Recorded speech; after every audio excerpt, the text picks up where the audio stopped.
Olá, sejam muito bem-vindos a mais um vídeo aqui do canal. Hoje eu vou falar como você pode investir em imóveis usando o consórcio como uma ferramenta para viabilizar essa operação. E antes da gente começar, vocês sabem que eu não gosto muito de enrolar para começar os vídeos, eu queria só fazer um alinhamento sobre a questão do consórcio e dos imóveis. Primeira coisa é que quando a gente fala de investir em imóveis através de consórcio, eu estou falando que o fim desse investimento é um imóvel. Ou seja, isso vai um pouco de perfil da pessoa gostar ou não. Se você é uma pessoa que sonha em daqui a alguns anos construir algum patrimônio em imóveis, ter algumas casas de aluguel para receber uma renda ou alguma coisa nesse sentido, faz sentido para você. Por outro lado, se você não tem a pretensão de comprar imóveis, talvez esse não seja a melhor forma de investir para o seu perfil. Outro ponto importante é que essa não é a única forma de se investir, não é a verdade absoluta, nem nada do tipo. É uma sugestão, uma opção para viabilizar a compra de imóveis. E é exatamente como eu faço para mim mesmo. E eu estou falando isso justamente para evitar que venha aqui alguém falar, olha, mas eu conheço uma forma melhor de se fazer isso. Podem ser que existam formas melhores, mas eu vou te explicar por que eu gosto dessa forma aqui, através de consórcio. E primeiro eu vou te explicar como que funciona o investimento e depois eu vou te mostrar os detalhes, justamente para você entender o porquê que eu acredito que faça sentido. Então, falando um pouquinho da lógica dos investimentos, como você pode ver nesse slide, a lógica é simples. Imagina que cada linha dessa é uma cota de consórcio e cada coluna dessa é um mês que se passa. Então, na prática, a gente compra várias cotas pequenas de imóveis e vai pagando. Chega um momento que a primeira delas é contemplada. Então, você passa a ter uma cota contemplada. Só que, com uma cota pequena contemplada, você não consegue comprar nenhum imóvel. Então, você continua pagando. Até o momento que você tem a segunda e a terceira cota contemplada, por exemplo. Quando eu falo a terceira cota contemplada, é apenas um exemplo. Pode ser que com duas você consiga comprar um imóvel na sua região e pode ser que você precise de 5, 6 cotas. Até porque isso é um exemplo lúdico e cada caso pode variar um pouco. Mas voltando, a partir do momento que você tem carta suficiente, ou seja, crédito suficiente para comprar um imóvel, você compra um imóvel e aí você coloca ele para alugar e o inquilino passa a pagar as parcelas. Na prática, vamos supor que você pagou em um determinado período que você acabou pagando 30%, 40% do imóvel. Ou seja, passaram-se vários anos até você conseguir comprar o primeiro imóvel. Não tem problema. A partir daquele momento que você consegue contemplar as cartas e comprar o primeiro imóvel, você vai ter o imóvel para você, ou seja, você vai ter o valor total do bem, o bem inteiro, o imóvel rendendo, né? Porque a gente sabe que normalmente os imóveis se valorizam. Claro que depende de você comprar bem, numa localização boa e assim por diante, mas você pagou até então 30%, 40% do imóvel e aí ele é seu. A partir desse momento você tem o rendimento e o inquilino passa a pagar a parcela. E eu sei que pode ter alguém aí que vai falar o seguinte, não, mas para você colocar para alugar, você vai ter que colocar numa imobiliária ou numa administradora, então você vai pagar uma taxinha, você vai ter que pagar imposto sobre o aluguel e assim por diante. E não tem problema. Vamos supor que você consiga pagar 80% da parcela do consórcio com o valor do aluguel. Tudo bem, na prática você vai pagar 20% e o inquilino vai pagar 80%. Isso não tem problema. O ponto é que depois de um período determinado, são aproximadamente 15, 16 anos, você vai ter quitado todo o processo, você vai ter pago entre 50% e 60% do imóvel e o imóvel vai ser seu. A partir desse momento, você recebe o aluguel e sem contar que durante esses 15 anos, ou melhor, esses 10 anos, se você comprou no meio do caminho, né, do pagamento do consórcio, você vai ter recebido toda a rentabilidade do imóvel. Quanto será que vai valer o imóvel daqui 10, 15 anos depois de ter rendido todo esse período? Principalmente se for numa região boa. E agora que eu te mostrei a lógica, você pode me perguntar, poxa, Nicolas, mas é muito melhor eu colocar numa renda fixa, por exemplo, e deixar esse dinheiro investido em vez de ficar pagando a parcela do consórcio, porque o consórcio tem uma taxa administrativa, né? Por mais que não tenha juros, tem a taxa administrativa. Então não seria melhor deixar rendendo um investimento? E aí tem alguns pontos, né? Quando a gente fala de deixar rendendo, exige que a gente tenha consistência de pagar todos os meses. O primeiro motivo pelo qual eu gosto do consórcio é que ele cai no meu cartão de crédito ou vem um boleto todos os meses, eu pago como se fosse uma conta. Ou seja, eu enxergo como uma conta para mim mesmo. E algumas pessoas podem falar, pô, mas você está pagando uma taxa administrativa para te obrigar a poupar? Por um lado, sim, isso faz sentido. Realmente, o mais importante na minha visão é ter consistência. Então, esse processo garante consistência nos investimentos. Mas pode ficar tranquilo que não é exatamente dessa forma. Um outro ponto importante, pelo qual eu gosto dessa forma de investir em imóveis, é que enquanto eu estou pagando e eu não sou contemplado, todos os anos a minha carta tem o reajuste pela inflação, seja o IPCA, o INCC ou o IGPM, dependendo da administradora. Por isso que eu acho também muito interessante. Eu vou explicar no detalhe. Pouca gente consegue entender isso de fato. Muita gente se confunde em toda essa parte e não consegue entender a beleza desse processo. Vamos supor que eu tenho um crédito de 150 mil reais, conforme o exemplo. Quando a gente olha o que a gente deve, o saldo inicial que a gente vai ter logo que a gente compra para quitar com a administradora, é de 180 mil. Aqui a gente está considerando uma taxa administrativa de aproximadamente 20%, um pouquinho mais de 20%. Ou seja, se a gente pegar esses 181 mil reais e 500 e dividir por 200, que é o período da carta de consórcio, a gente vai ter uma parcela de aproximadamente 900 reais. Então, depois de um ano, o total pago vai ser 12 vezes 900, que é a coluna que está aos 10.890 reais. Só que vamos supor que no fim desse período, desse primeiro ano, a carta vai ter um reajuste de 7%, que é a média histórica dos últimos 20 anos.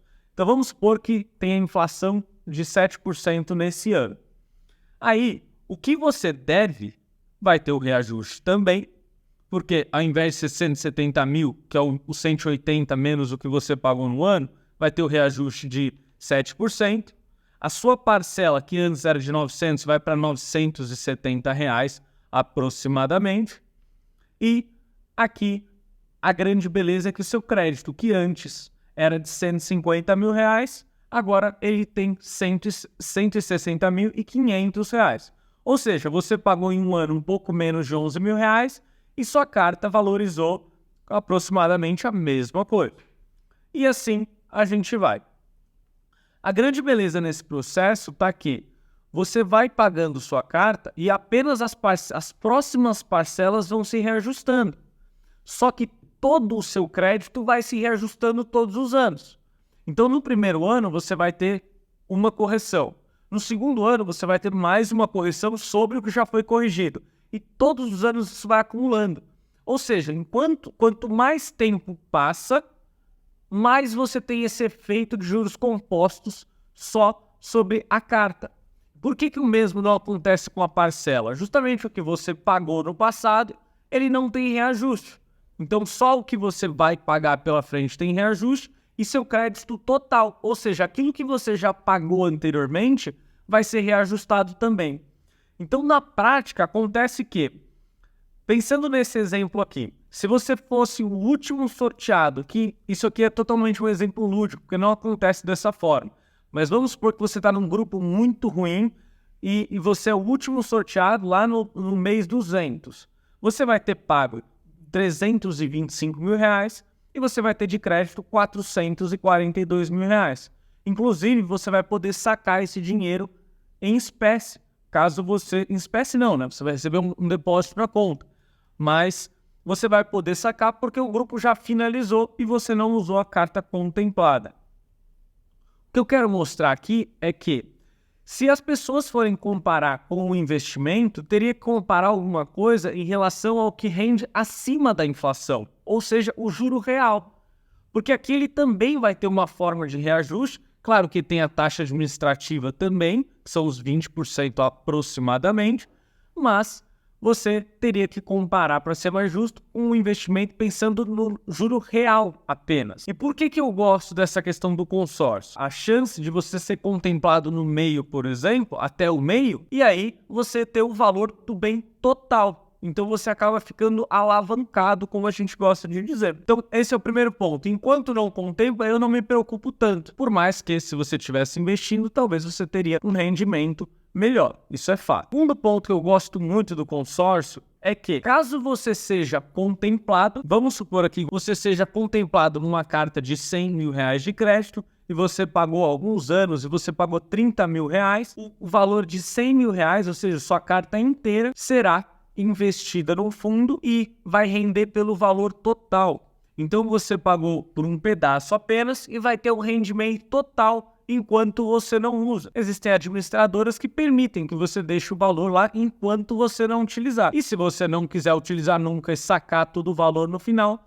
você tem essa opção também. Ou seja, você investe por R$30 mil e nem é à vista, porque você foi pagando parcelado, e aí você tem um rendimento pelo valor total da carta. Por isso que eu gosto daquela estratégia de você comprar várias cotas pequenas, enquanto uma é contemplada, não tem problema, porque você já vai estar rendendo pelo valor total da carta. Então isso faz com que você crie uma estrutura de investimentos que te obrigue a colocar dinheiro todos os meses, porque vem um boleto, e claro, tem a taxa administrativa, eu deixo muito claro isso, e todos os anos também vão reajustando as parcelas, ou seja, cada ano você paga um pouquinho mais, só que o seu crédito, inclusive o que você já pagou, também é reajustado. Por isso que eu gosto tanto dessa estratégia. Além disso, a partir do momento que você junta um volume suficiente para comprar algumas cotas, você passa a ter dinheiro para comprar um imóvel. E aí o inquilino consegue pagar uma parte das suas parcelas e você compra mais cotas de consórcio. Percebam que isso é um processo de longo prazo.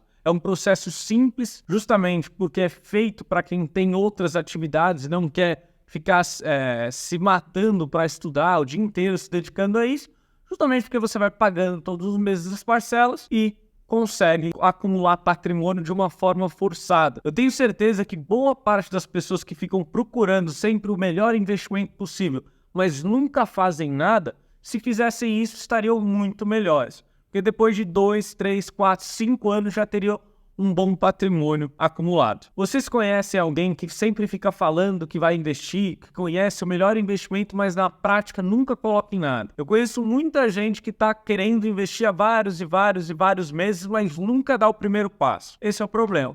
E eu gosto tanto dessa estrutura porque ela te força a você investir para você mesmo. Além disso, eu queria comentar que existe um mercado de cota contemplada.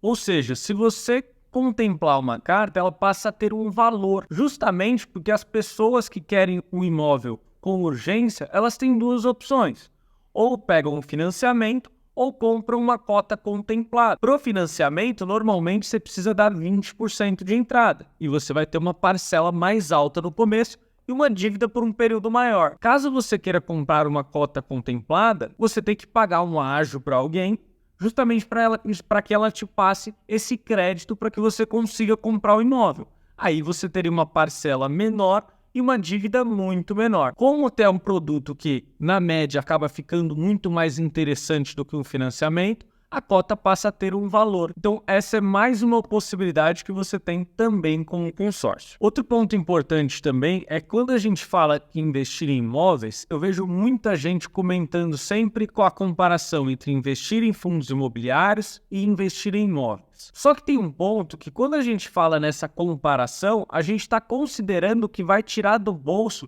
100% do valor. Normalmente, os fundos imobiliários têm um aluguel melhor do que você consegue ter no imóvel físico. Ainda mais que você está muito mais diversificado, você não tem trabalho com inquilino, mas por outro lado você tem que tirar todo o valor do seu bolso para você comprar a cota. No imóvel físico existem outros tipos de oportunidades, por isso que eu não considero que sejam tão justas essas comparações. Quando a gente fala de imóvel físico, a gente tem muito mais oportunidade em, no mesmo prédio, por exemplo, ter uma pessoa vendendo um apartamento por 100 mil e outra pessoa vendendo por 50 mil porque está ruim das pernas. Eu sei que não existe quase imóvel nesse valor, mas é apenas um exemplo. Além disso, existe também a possibilidade de você reformar o imóvel e valorizá-lo. Existe a oportunidade de você colocar para alugar, de você vender um imóvel. Então existem uma série de fatores e uma série de oportunidades que acontecem no imóvel físico que você não tem controle nenhum no imóvel através de um fundo imobiliário. E sem contar que o que a gente comenta aqui nessa estratégia de alavancagem de patrimônio não é você que está pagando 100% do imóvel. Você está construindo imóveis no longo prazo sem tirar todo o dinheiro do seu bolso. Por isso que para mim não faz muito sentido comparar as duas formas. Até porque dificilmente alguém compra imóvel, quem faz isso de forma profissional, compra tirando totalmente do bolso. Eu, inclusive, gosto das duas estratégias. Eu invisto em fundos imobiliários e também compro cartas de consórcio para comprar imóveis físicos. E para finalizar, eu queria comentar que essa é uma forma de dar os primeiros passos. Se você não sabe muito como começar e tem vontade de daqui 5, 10, 15 anos ter imóveis, essa é uma forma de você dar os primeiros passos de forma simples, sem ter que estudar muito sobre o mercado financeiro, por exemplo, e não ter segurança do que está fazendo. Até porque normalmente o imóvel físico é alguma coisa física, né, que a gente consegue ver, é mais palpável, principalmente para quem não tem conhecimento nenhum de mercado financeiro. Se você tem interesse em investir dessa forma, através de consórcio, me manda uma mensagem. Aqui na nossa corretora, a gente trabalha com a Porto Seguro principalmente, que é a administradora onde eu compro minhas cotas e para onde eu indico os meus clientes. Se você tiver interesse em saber mais, entre em contato com a gente e a gente vai se falando. Até o próximo vídeo.